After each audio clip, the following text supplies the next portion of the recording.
Greetings, members, one and all of the Salivation Nation. Gold and silver rise on a stalled retail market. Let's explore.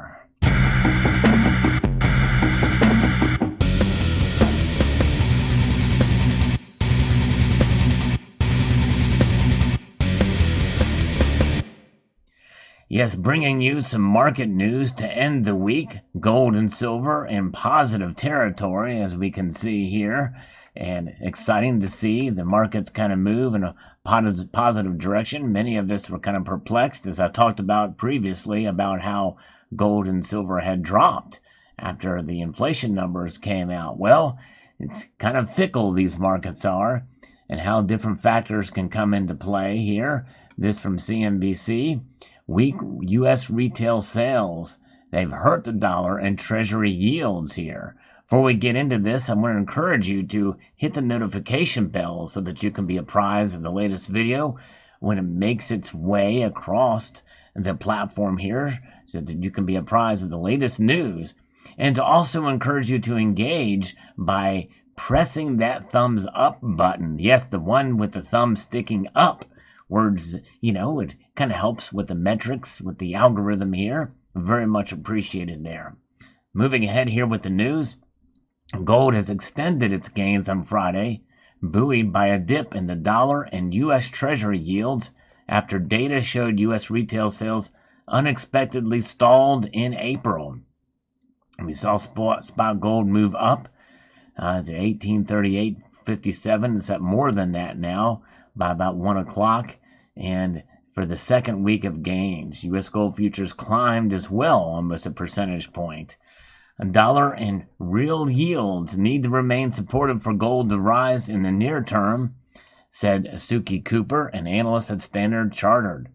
Barring short-term corrections, a dovish Fed and rising inflation expectations are likely to keep gold price risk skewed to the upside over the course of the year. And of course, that is reminiscent of predictions made by most analysts, including myself, sort of in line with them, thinking that gold is probably going to test highs, all-time highs. In fact, I would not be surprised if it did move up above the $2,000 level again this year. The yield on benchmark 10-year U.S. Treasuries notes fell, bolstering the appeal of non-yielding gold. The dollar index shed 0.4%. Making bullion cheaper for those holding other currencies. So we had disappointing retail sales data. Also opened the gate for gold prices to challenge the next hurdle, which is around $1,850 an ounce, Cooper added. Other key U.S. economic readings this week showed a bigger than expected rise in consumer prices and a drop in weekly jobless claims to a 14-month low, intensifying concerns over rising inflation and prospects of higher interest rates. Federal Reserve officials, however, have maintained they expect any rise in inflation to be short-lived. Transitory is the word of the day, an hour and week, while pledging to keep rates low until the economy reaches full employment. I will say that they ought to be very careful with saying that kind of thing. People are likely to believe them. But at least in the mainstream low information folks out there, but most of us understand that what the government is doing and what the Federal Reserve is doing, it provides a real threat to the dollar as the world's reserve currency. Not only that, but also in terms of its value and as to what the normal fall of the dollar is each year, will fall even more in terms of its value. Rising inflation, that's what it's about.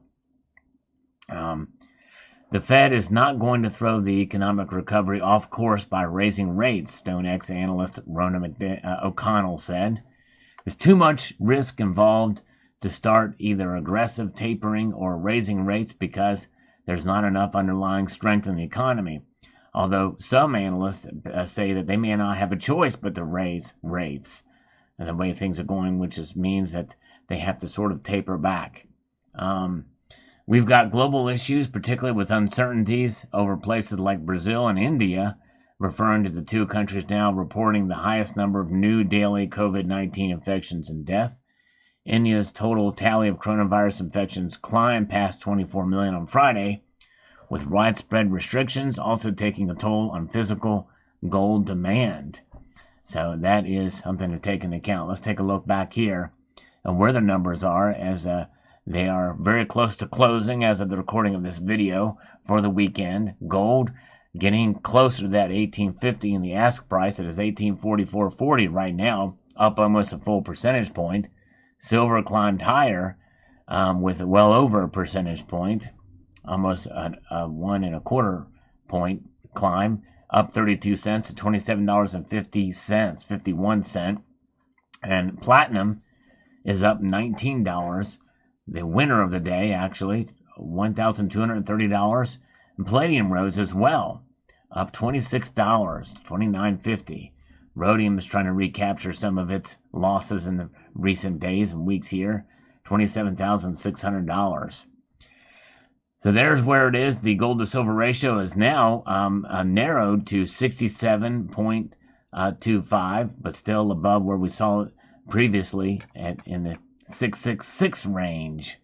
But indeed, there it is. So that's kind of where we're at with the market today. And fascinating, gold, silver, the metals that are continuing to ebb and flow in terms of their price movement. And of course, when these metals are melted down, they do ebb and flow as well, but they maintain their consistency. Gold and silver. They are fungible, they are monetary metals, they are industrial metals, they are commodities as well, and they are stores of value, hedges against economic instability of all sorts and styles and ranges. But inflation is the thing that is concerning a lot of people. It's the buzzword now, and we see it going higher, and probably for more than just a transitory period of time. Well, no matter what, by design, it's happening anyway. Happens every year. Will it go out of control? I think potentially it could. It already is if it's 4.2% by the CPI, the government's measures.